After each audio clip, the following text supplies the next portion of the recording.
In Geometry Dash, there's occasionally a level that stands out from all the rest. Most of the time, the whole level will be a completely unique theme, or there will be a singular amazing part in it. Nevertheless, when I saw Zimnior remaking Sonic Wave Infinity, I wasn't too impressed. But by the time the first preview rolled around, I saw something that blew me away. The end screen.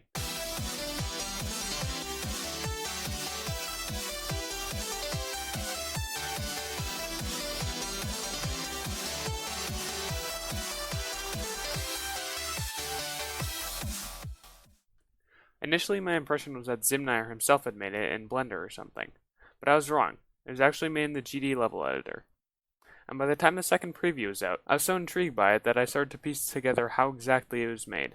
In this video, I'll be explaining how the majority of effects in the end sequence of Zimnior's Sonic Wave Infinity were made.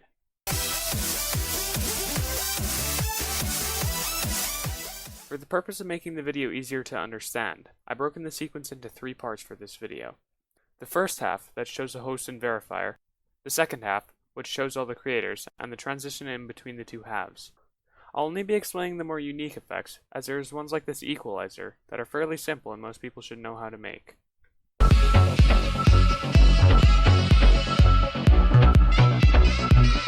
The main technique used for the effects in the first half is where you overlay one object with the second object that has the same color as the background and is on a higher layer, and it makes it look like the first object has disappeared. As you can see here, there's a black background and my object is white. Now if I overlay a black object on the white and put it on a higher layer, it makes it look like the white block has disappeared. The cool thing you can do with this is that you can move the black object over top of the white object with the rotate or move trigger, and it makes this cool effect where the white object is slowly overtaken by the black. If you combine different shapes and use many black objects, you can get a cool effect like this one.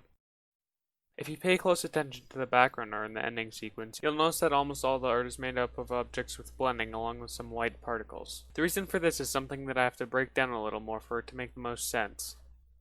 First of all, when you overlay 2 objects that have blending, they become brighter. If you add a bunch more objects, it will eventually become white. The key aspect of this is that if you overlay a blending object on a white object, the white object will show on top of the blending object no matter what layer it's on. Another thing to note is that white things like these particles don't noticeably show up on other white objects, even on a higher layer. I'll explain why this is useful later.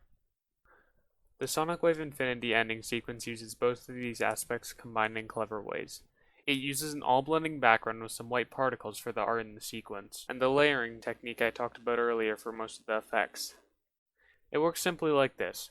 The art is on a higher layer than the black and white for the effects, but the white appears over the objects in the art because they have blending enabled. The white appears on top of the art when the black moves out of the way, making it look as if the white has seamlessly appeared out of nowhere. There's then some really cool effects that are made out of it, like this one that shows all the icons of the host.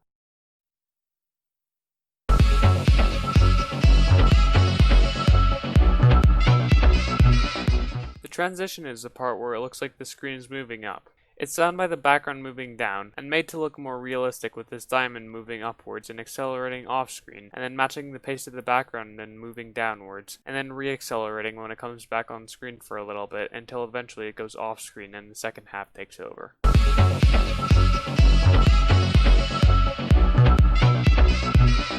The second half is quite empty with effects, and because of this, it only has 2 that are really worth explaining.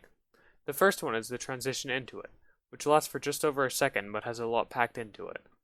One of these rectangle blocks falls down from where the diamond in the transition went up, and gets to the center of the screen, where it gets surrounded by these structures and then becomes invisible. The structures move outwards, and a glitch effect made with a few alpha triggers transition into text that says Sonic Wave Infinity. The interesting part is when the structures seem to scale down in size, but really it just uses the same effect as the first half, where black objects move over top of the white ones to make them virtually change shape, and in this case it looks like they shrank. The second effect I would like to explain are these little blocks that move around on the top and bottom. The ones in the back seem to move at a fairly consistent rate, whereas the ones in the front speed up from time to time and extend so they look like they have motion blur behind them. The way this is done is that there are multiple of the blocks on top of each other, and when they speed up, some of the blocks move to the left and right of the center one, and it appears to get longer.